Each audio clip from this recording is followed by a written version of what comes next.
Hello folks, this is Pastor Mike Hoggard coming to you from Studio 2012 with another Watchman video broadcast. We're going to pick up our series where we left off, dealing with the giants. We were talking in the last video about what all the Bible says about the giants, and we still have some ground to cover there. We're going to discuss a little bit more about these pyramid structures that apparently they were the ones that built. We're going to talk about David's confrontation with Goliath, why it is important to know this story in light of Bible prophecy. We're also going to discover from the pages of the Scriptures exactly where these giants came from. Now, I know that this is sort of a controversial subject. I, of course, don't shy away from controversial subjects. Not when I believe and know that the King James Bible is clearly laying out a case for where these things come from. And we're going to talk about that. But somebody sent me an interesting piece of information. We were talking in the last video about the fact that giants seem to have spread themselves all over the earth. They spread their religion everywhere. They were the ones who built all of these gigantic temples of sacrifice that we see everywhere called pyramids. And I sort of had the idea that Easter Island, where all these large monoliths are, I had the idea that those were built by giants. We know that giants were idol makers. They were idol worshipers. And here on Easter Island, you see the island surrounded by these giant monolithic idols.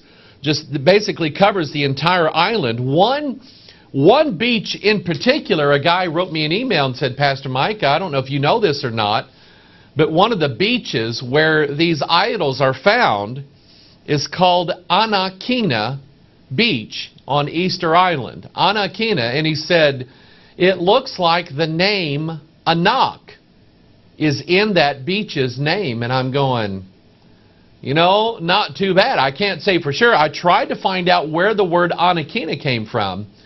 But it looks like that not only the remnants of the giants' religion are there as far as the monoliths there, but also the remnants of their origin, possibly the sons of Anak. We were talking about pyramids. The fact that when children of Israel in the Valley of the Giants were killing all of their children, they were making them to pass through the fire in the tabernacles of Moloch. We were talking about the word pyramid, how it literally means fire. And all over the world, you see these pyramids being built, the great pyramids of Egypt. You see pyramids in just about every continent of the world, especially over in the areas of Mexico and in South America. Now, in North America, they tend to have they didn't build any pyramids, but they did build mounds, just not too far from here, over in Cahokia, Illinois, is the famous Cahokia Mounds. These were gigantic, large structures covered over by dirt. And we know that the ancient Native Americans used those as places of worship. They were the man-made high places, similar to this idea when a human walks up the steps of a pyramid, he is in a symbol elevating himself up to heavens. That's what the Tower of Babel was all about, that Nimrod built. And so we started looking at some of these pyramids, and one of them that I found very interesting, and there's actually a biblical clue to this particular pyramid. It's called the Temple of Kukulcan, and it's in Mexico. Now, the name Kukulcan, I'm glad I don't speak that language, but the name Kukulcan is actually the name for a feathered flying serpent. That's what the name represents. That was the god.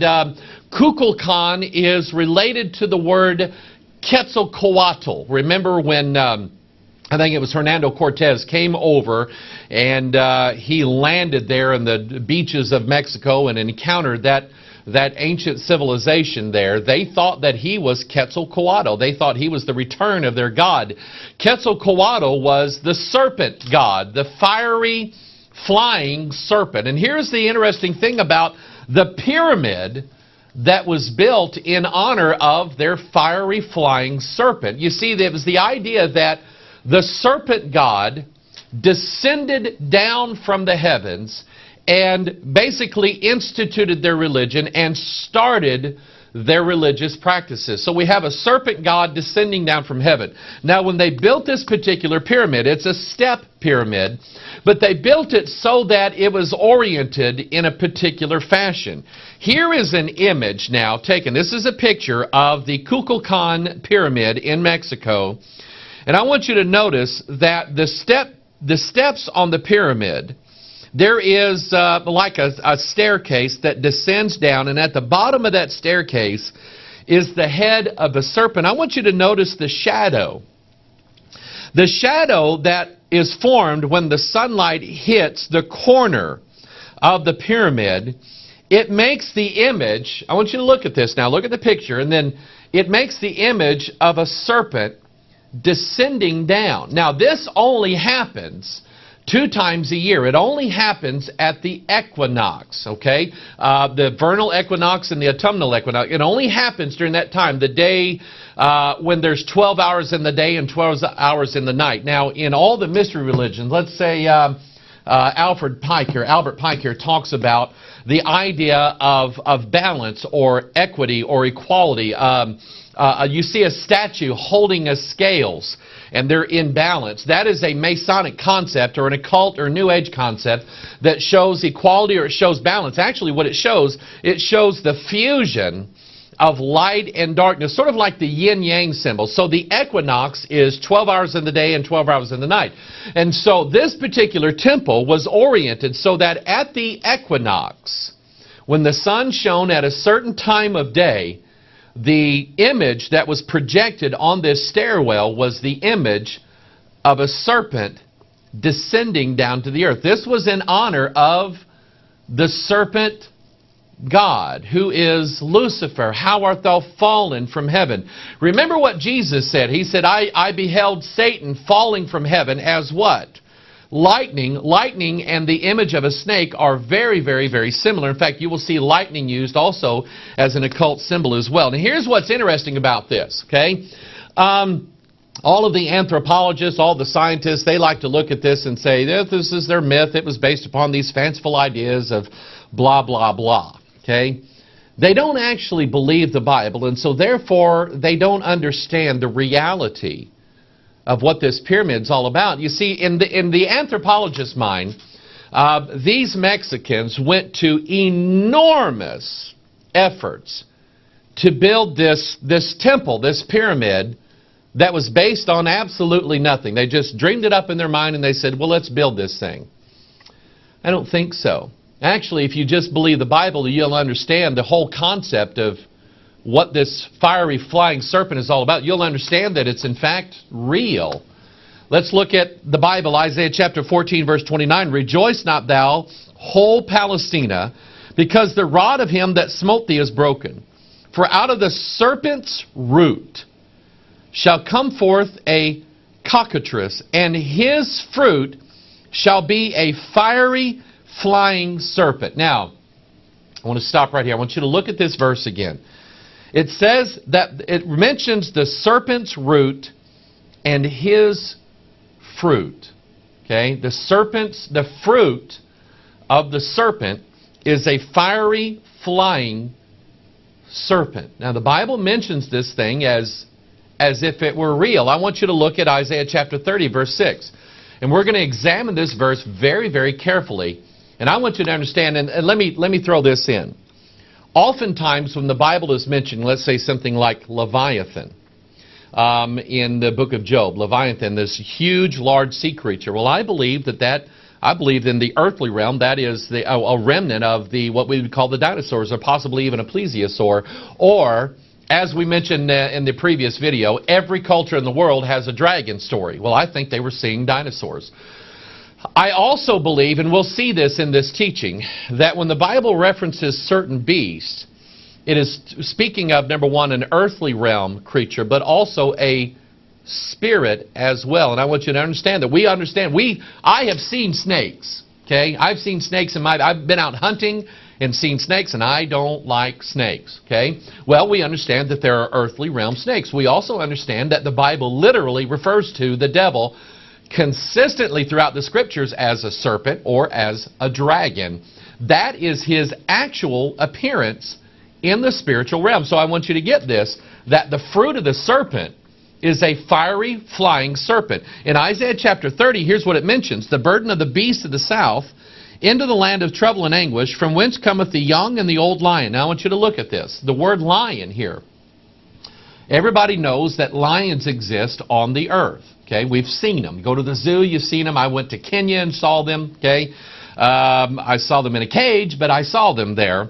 So we know that lions exist. We also know that there are spiritual realm lions. Be sober, be vigilant, for your adversary the devil, as a roaring lion, seeketh whom he may devour. So we have a lion. We know that that exists. And then it mentions the viper. Now we know the viper actually exists. It's a snake. And then it says the fiery flying serpent. Let's move on. They will carry their riches upon the shoulder of young asses. We know that asses or donkeys exist. We know that they're real. And their treasures upon the bunches of camels. Now who in here would deny that camels are real? So we have a lion, we have a viper, we have a donkey, and we have a camel. Those are all real, but some of the Bible expositors want you to believe that there's no such thing as a fiery flying serpent. I think there was. I think the Bible in the midst of putting in all of these realistic animals is showing you that there was one that at one time did exist. This was the god of the Aztecs. This was Quetzalcoatl, the fiery flying serpent, and he is the fruit of the serpent. He is the root of the serpent. Now, getting into this idea of what these pyramids represent, we're going to go to Manly Hall's Secret Teachings of All Ages. Manly Hall's book, Secret Teachings of All Ages, Manly Hall was not a Christian, but he did a tremendous job in this, I don't know how many pages it has in it, in this volume of his work to condense all of the mystery religions, all of the mystery gods, all of their concept, all their rituals, practices, and everything like that into one book to show basically they were the remnants of a real and true religion that existed at one time, and he believes will exist again and will solve all of mankind's problems. And one of the things that he dealt specifically with in the Secret Teachings of All Ages was the symbolism behind the pyramid. Let's look at what he has to say. And he's referring to the Great Pyramid that is pictured on the back of the $1 bill. Through the mystic passageways and chambers of the Great Pyramid passed the illumined of antiquity. They entered its portals as men. They came forth as gods. Now I want to stop right here. Remember, what we showed earlier, all these pyramids having steps and chambers that go down and then they rise up. When a person is walking up the steps of one of these sacrificial pyramids like in South America or wherever they are, the teaching is that man is making an ascension, sort of like the idea of evolution, that man will one day ascend and become part of the top of the pyramid. He will become God. So this is what he's saying here. It says, it was the place of the second birth, the womb of the mysteries, and wisdom dwelt in it as God dwells in the hearts of men. Somewhere in the depths of its recesses there resided an unknown being who was called the Initiator, or the illustrious one, robed in blue and gold and bearing in his hand the sevenfold key of eternity. Now I want to stop right here. Look at what it says again. Somewhere in the depths of its recesses there resided an unknown being who was called the Initiator. Okay, now this concept, it comes directly from the Scriptures. In Revelation chapter 9, Revelation chapter 13, Revelation chapter 17, we're told of a beast. We're told of a creature that rises up out of the sea, having 7 heads and 10 horns. We also see that in Revelation chapter 12, the dragon, the devil, Lucifer, Satan, the serpent, also has 7 heads and 10 horns. So we have this beast rising up out of the sea, and he takes on these many different forms. But he is right now, he's buried down deep in the heart of something. And the idea is that through some sort of initiation, he is going to rise up and also bring up mankind to godhood. And I want you to notice here that it says that he is the Initiator, the illustrious one. He's in the depths of the pyramid. He's going to rise up. And then it says he